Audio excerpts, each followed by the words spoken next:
In 1984, an old widowed woman lived alone in a two-story house. She was completely immobile, bound to a wheelchair ever since the mysterious death of her husband years earlier. Her condition left her reliant on a carer who visited daily to help with her basic needs. The house presented an additional challenge, as the two floors were only connected by an old staircase, and whenever she needed to move between levels, the carer had to carry her delicate, frail body up and down the stairs. One fateful day, the local police received a frantic call from the widow. There had been a murder. However, since resources were stretched thin and the killer had already fled, only one detective was sent to the scene. Upon arrival, the detective found the carer lying in a pool of blood on the first floor, her vocal cords viciously ripped out. The old widow sat motionless in her wheelchair at the top of the staircase, staring down in silent shock. The detective quickly ruled out the widow as a suspect. She was bound to her wheelchair and physically incapable of moving up or down the stairs without assistance. Besides, she had been upstairs when the crime occurred.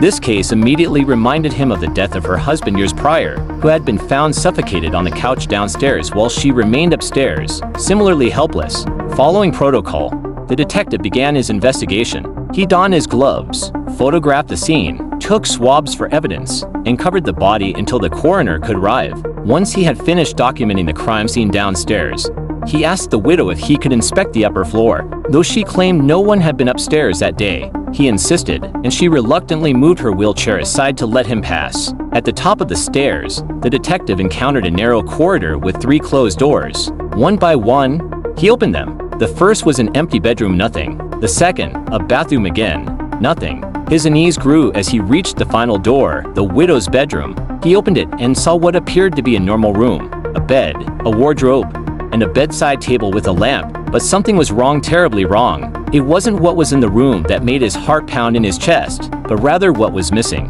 He felt the cold chill of realization wash over him as his hand instinctively reached for his gun. There was no phone upstairs. The widow had called the police to report the murder, but with no phone on the upper floor. There was no way she could have done it from where she claimed to have been the entire time. Suddenly, a noise broke the tense silence. The detective drew his weapon and bolted out of the room, only to be met with an even more chilling sight: an empty wheelchair at the top of the stairs.